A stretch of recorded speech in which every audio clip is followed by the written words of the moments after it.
नमस्कार। ओम शांति। बहुत बहुत स्वागत और अभिनंदन आप सभी का आज 26 अगस्त 2025 की मुरली चर्चा में। तो आज प्यारे शिव बाबा ने हम बच्चों को अपने दिल के बहुत गहरे राज सुनाए हैं। वो ज्ञान के सागर है और जैसे सागर से बादल भरकर धरती को हरा भरा करते हैं, वैसे ही बाबा अपनी ज्ञान वर्षा करके इस मुरझाई हुई दुनिया को फिर से स्वर्ग यानी सदाबहार बना रहे हैं। स्वर्ग की स्थापना का ये सुंदर कार्य अभी चल रहा है और इसमें शामिल होने के लिए, स्वर्ग में चलने के लिए दैवी गुण धारण कर दैवी संप्रदाय का बनना कितना जरूरी है। आज की मुरली में एक बहुत अहम सवाल बाबा ने उठाया है, जिस पर हम सबको गहराई से सोचना है कि हम जो सर्वोत्तम कुल यानी ब्राह्मण कुल के बच्चे हैं, हमारा मुख्य कर्तव्य क्या है। और देखिए बाबा कितने प्यार से जवाब देते हैं, सदा ऊंची रूहानी सेवा करना।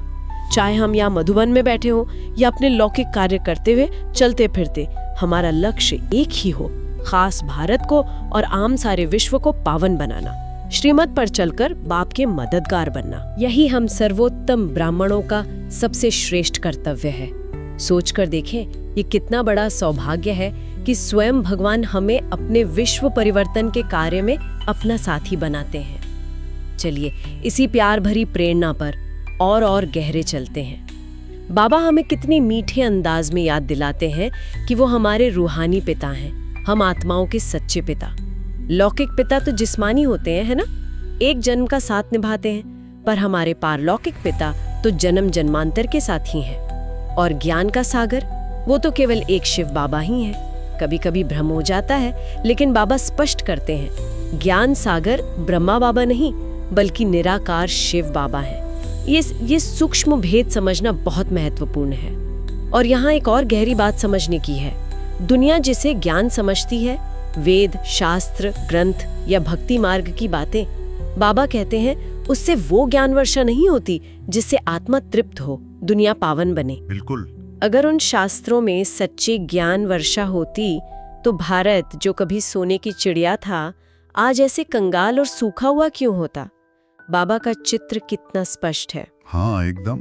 असली रूहानी ज्ञान की वर्षा तो स्वयं ज्ञान के सागर शिव बाबा ही करते हैं। और इसी ज्ञान वर्षा से स्वर्ग की स्थापना होती है, जहाँ धरती सदा हरी भरी रहती है, सुख शांति का साम्राज्य होता है। ये कोई मामूली स्कूल या कॉलेज की पढ़ाई नहीं, ये ईश्वरीय पढ़ाई है जी, जो हमें साधारण मनुष्य से बदलकर फरिश्ता और फिर देवता बनाती है, हमें दैवी संप्रदाय का सदस्य बनाती है। बिल्कुल सही कहा। और बाबा इसी से जोड़कर समझाते हैं कि आज दुनिया में इतना दुख, अशांति, लड़ाई झगड़ा क्यों है, क्योंकि मनुष्यों ने अपने रूहानी बाप शिव को और उनके इस दिव्य कर्तव्य को भुला दिया है। इसीलिए वे पतित, दुखी और बेसहारा निधन के बन गए हैं। जैसे घर में अगर पिता ना हो या पिता का कहना ना माने तो बच्चे आपस में लड़ते झगड़ते हैं, है ना, संपत्ति के लिए मरते हैं। हाँ बिल्कुल ठीक वही हाल आज दुनिया का है। बाबा को यथार्थ रूप से जानने और उनकी श्रीमत पर चलने से ही सच्ची सद्गति मिलती है, जीवन में सच्ची शांति और खुशी आती है। और ये याद रखना है कि सर्व के सद्गति दाता, सभी आत्माओं को दुख से छुड़ाकर सुख, शांति धाम और स्वर्ग ले जाने वाले केवल एक ही बाबा हैं। एक ही। उनका नाम शिव है, कल्याणकारी, और ये नाम कभी बदलता नहीं। कितना अटल सत्य है ये। हाँ, तभी तो भारत में भक्त आत्माएं पुकारती हैं, तुम मात पिता हम बालक तेरे, तुम्हारी कृपा से सुख घनेरे। लेकिन बाबा ये भी स्पष्ट करते हैं कि ये कृपा अब मिलती है संगम युग पर। हाँ, अब मिलती है। उनके डायरेक्ट ज्ञान और याद से, भक्ति मार्ग में भटकने या सिर्फ महिमा गाने से नहीं। बाबा का प्यार और कृपा अभी प्रत्यक्ष रूप में बरस रही है, हमें बस अपनी झोली फैलानी है। और बाबा हमें कितना ऊंचा भाग्यवान बनाते हैं। वे हमें साधारण से उठाकर सर्वोत्तम ऊंच कुल का ब्राह्मण बनाते हैं। प्रजापिता ब्रह्मा के द्वारा हम मुख वंशावली ब्राह्मण बनते हैं, जो आपस में रूहानी भाई बहन हैं। ये रिश्ता कितना पवित्र और श्रेष्ठ है। बहुत पवित्र है। इसीलिए बाबा बार बार याद दिलाते हैं कि हमारी दृष्टि बहुत बहुत पवित्र होनी चाहिए। कोई भी अपवित्र संकल्प या दृष्टि हमारे इस ऊंचे ब्राह्मण पद को शोभा नहीं देती। बाबा का स्पष्ट आदेश है, 63 जन्म हम पतित दुनिया में रहे, विकारों के वशीभूत होकर दुख भोगा। अब अगर पावन दुनिया स्वर्ग में चलना है तो पवित्र बनना अनिवार्य है। अनिवार्य।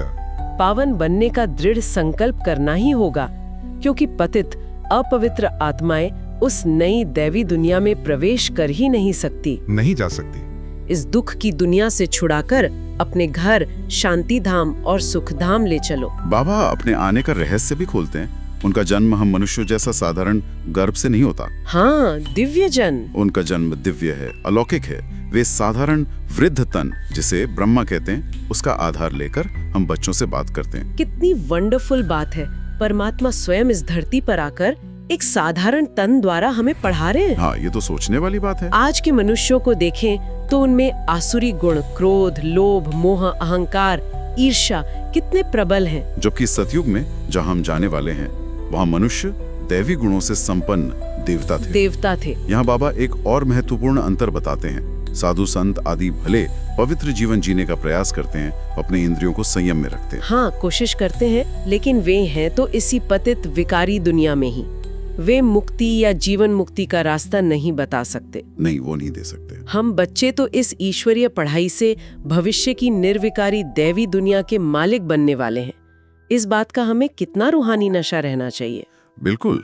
बाबा गुरु नानक जी का उदाहरण भी देते हैं, जिन्होंने कहा मूत पलीती कपड़ धोए। हाँ, यानी कपड़े पर लगे गंदगी को धोने की बात कही।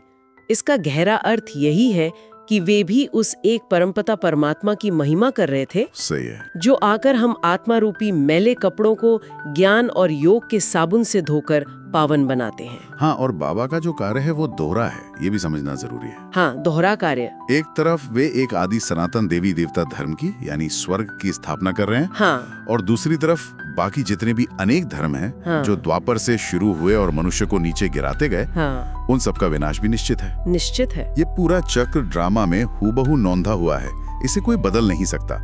बाबा हमें पढ़ा रहे हैं ताकि हम सतयुग के देवी देवता बने। जी। सतयुग में केवल यही एक धर्म होगा, एक राज्य होगा, एक भाषा होगी। सोचिए कितनी सुख, शांति और एकता होगी। कितनी शांति होगी। और ये जो विनाश की बातें सुनते हैं, जिसे महाभारी लड़ाई कहा गया है, उससे घबराना नहीं है। बाबा समझाते हैं कि इस विनाश को कोई टाल नहीं सकता और विश्व में सच्ची शांति इसी विनाश के बाद ही स्थापित होगी। अच्छा। ये लड़ाई वास्तव में पुरानी पतित दुनिया के दरवाजे बंद करके नई पावन दुनिया, स्वर्ग के गेट खोलने वाली है। वाह। तो इसे नकारात्मक दृष्टि से नहीं, बल्कि एक आवश्यक परिवर्तन की प्रक्रिया के रूप में देखना है, जिससे दुख का अंत और सुख का आरंभ होता है। बाबा खुद को हेवनली गॉडफादर कहते हैं, यानी स्वर्ग का रचयिता पिता। Heavenly godfather. वे इस पुरानी दुनिया को बदलकर नया हेवन, स्वर्ग का उद्घाटन करने आए हैं, और इस महान कार्य में वे हम बच्चों की मदद लेते हैं।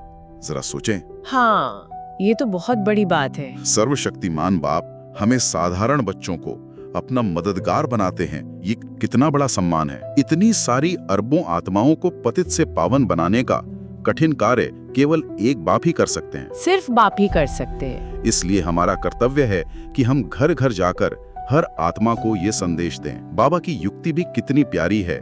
हमें समझाना है कि आप भारतवासी आत्माएं मूल में सतो प्रधान पूज्य देवी देवता थे। हाँ। फिर 84 जन्मों का चक्र पूरा करते करते पुजारी तमो प्रधान बन गए। अब फिर से संगम युग पर बाप आए हैं, उन्हें याद करो।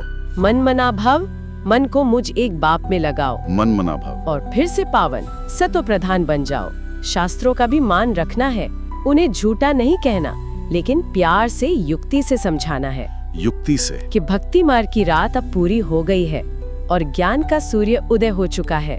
अब जागने और बाप से वर्षा लेने का समय है। किसी को भी दुख दिए बिना स्नेह से ये सत्य ज्ञान सुनाना है। बाबा ही सच्चे सतगुरु हैं।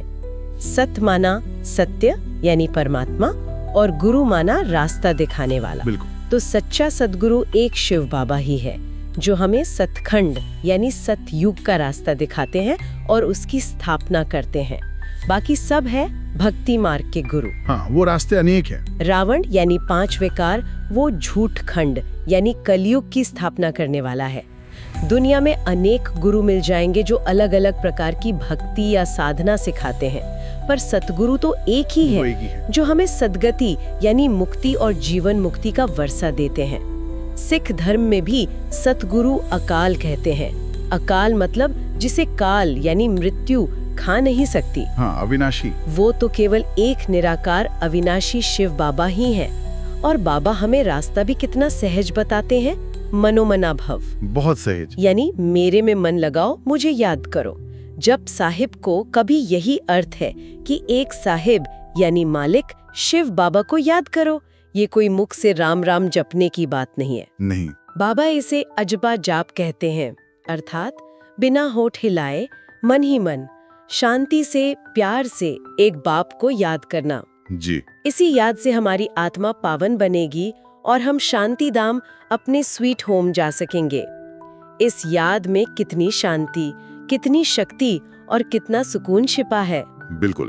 भक्त लोग तो मंदिरों में घंटे बजाते हैं, भजन गाते हैं, अच्युतम केशवम कृष्ण दामोदरम, लेकिन अक्सर उसका गहरा अर्थ समझे बिना। हाँ, बिना समझे। सुख देने वाला अच्युतम, ज्ञान देने वाला व्यास, ज्ञान के रचयिता, पापों का नाश करने वाला केशवम, ये सब महिमा वास्तव में एक निराकार शिव बाबा की है। शिव बाबा की है, जो इस समय हम बच्चों को ज्ञान देकर दुख से छुड़ा रहे हैं। अब हमारी चढ़ती कला का समय है। चढ़ती कला। बाबा ने सीढ़ी का चित्र भी कितना स्पष्ट बनाया है, जिसमें दिखाया है कि कैसे हम आत्माएं सतयुग में 16 कला संपूर्ण देवता थे। हाँ, वो चित्र बहुत क्लियर है। फिर त्रेता में क्षत्रिय बने, कलाएं कम हुई, द्वापर में वैश्य बने और कलयुग में शूद्र यानी बिल्कुल पतित कलाहीन बन गए हैं। और अब संगम पर बाप हमें फिर से ब्राह्मण बनाकर चढ़ती कला में ले जा रहे हैं, ताकि हम फिर देवता बने। देवता बने। बाबा कहते हैं इस समय मनुष्य में कोई गुण, कोई कला नहीं बची है, वे निर्गुण बन गए हैं। और सबसे बड़ा अवगुण या पाप क्या है? पहला, अपने रूहानी बाप को ना जानना, न मानना। हाँ, सबसे बड़ा पाप। और दूसरा, देह अभिमान में आकर विषय सागर यानी विकारों के कीचड़ में गोते खाना। ज्ञान का सागर बाप हमें इसी विषय विकारों के सागर से निकालकर क्षीर सागर यानी सुख शांति की दुनिया में ले जाने की शिक्षा दे रहे हैं। क्षीर सागर में वे हमें विकारों से मुक्त करके संपूर्ण निर्विकारी देवता बना रहे हैं। बाबा का पढ़ाने का तरीका भी कितना अलौकिक है। वे कहते हैं, मैं आत्मा के समीप आकर बैठता हूँ और पढ़ाता हूँ। हाँ, ये तो बहुत विशेष है। जैसे भक्ति मार्ग में श्राद्ध पर ब्राह्मण को बुलाकर समझते हैं कि हमारे संबंधी की आत्मा आई है, उसे खिलाते हैं। बाबा कहते हैं ये भी ड्रामा का एक पार्ट है, एक यादगार है। अच्छा। यहाँ तो स्वयं परमात्मा आकर हम आत्माओं को सम्मुख बिठाकर पढ़ाते हैं, ज्ञान रत्नों से हमारी झोली भरते हैं। कितना वंडरफुल सीन है ये। बिल्कुल। और इस पढ़ाई का परिणाम भी निश्चित है। जो बच्चे अच्छी तरह लगन से पढ़ेंगे, श्रीमत पर चलेंगे, वे भविष्य में ऊंच पद यानी राजा रानी बनेंगे। राजा रानी। जो कम ध्यान देंगे, पढ़ाई में ढीले रहेंगे, वे प्रजा में या दास दासी बनेंगे। बाबा कहते हैं स्वर्ग में सुख तो सबको मिलेगा, दुख का नाम निशान नहीं होगा। सुख सबको मिलेगा। बाबा का प्यार सभी बच्चों के लिए समान है, लेकिन पद तो पुरुषार्थ अनुसार ही मिलेगा ना। हाँ, वो तो है, पुरुषार्थ अनुसार। तो अगर हमें ऊंच पद पाना है, राजा बनना है, तो इस ईश्वरीय पढ़ाई में तन मन धन से अच्छी तरह लगना है। बाबा हमें एक और बहुत महत्वपूर्ण बात पर सावधान करते हैं। ये पुरानी दुनिया, कलयुग, ये बहुत गंदी है। बहुत गंदी। यहाँ देह अभिमान है, विकार है, झूठ कपट है। इसका संग करना यानी कुसंग में आना आत्मा को और मैला करता है। हाँ, कुसंग।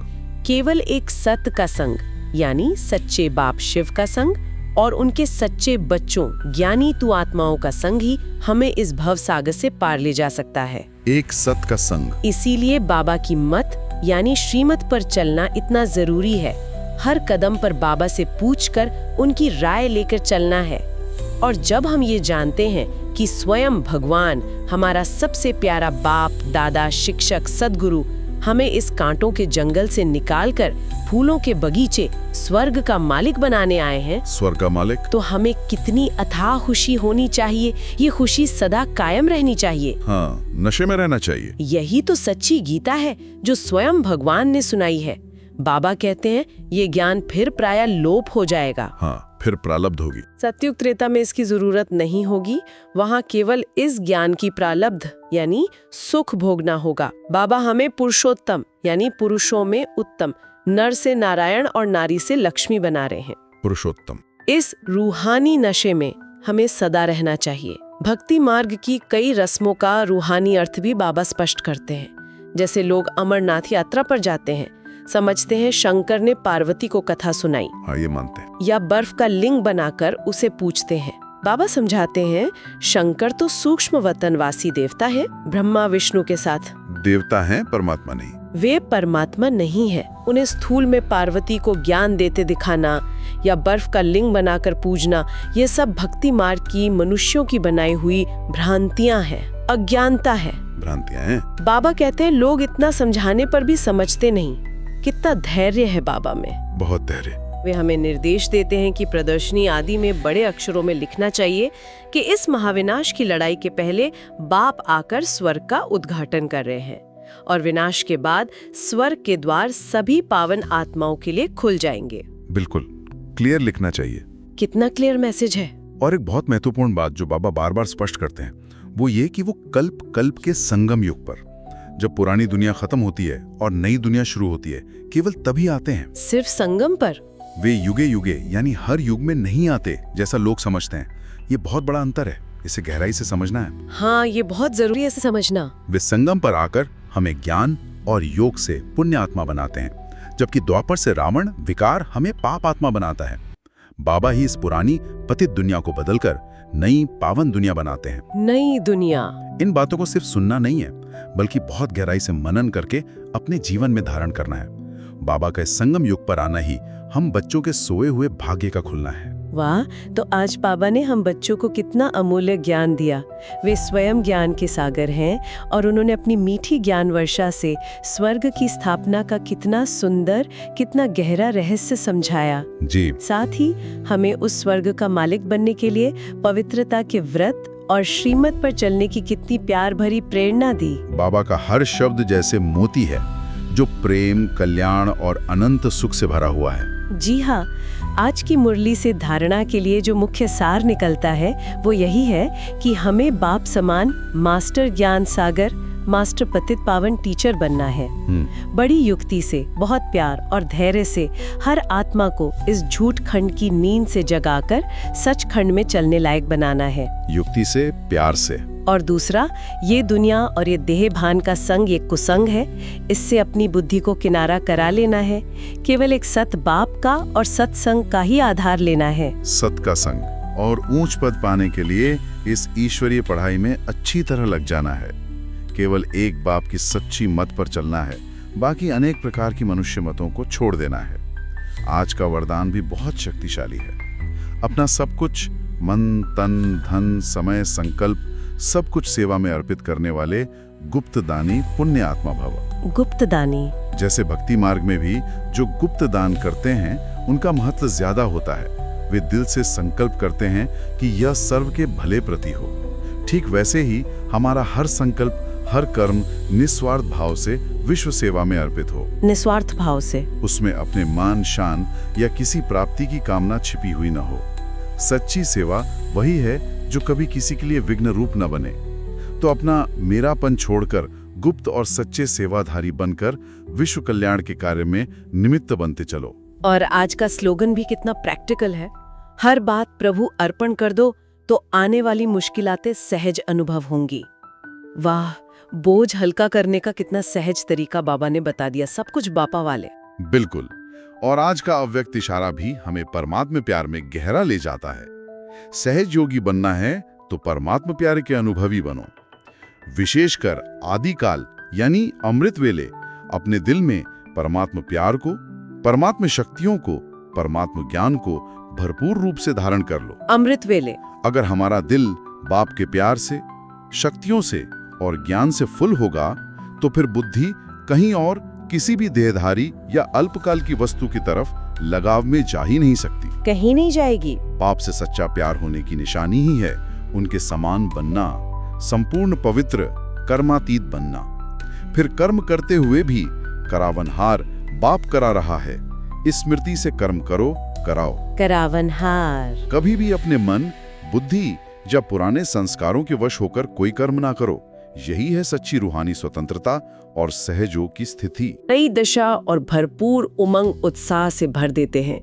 ऐसे प्यारे माता पिता बाप दादा का हम मीठे मीठे सिकील दे बच्चों प्रति बहुत बहुत याद, प्यार और गुड मॉर्निंग। Good morning. रूहानी बाप की हम सभी रूहानी बच्चों को नमस्ते। रूहानी बच्चों की रूहानी बाप दादा को याद, प्यार, गुड मॉर्निंग और नमस्ते। ओम शांति। ओम शांति।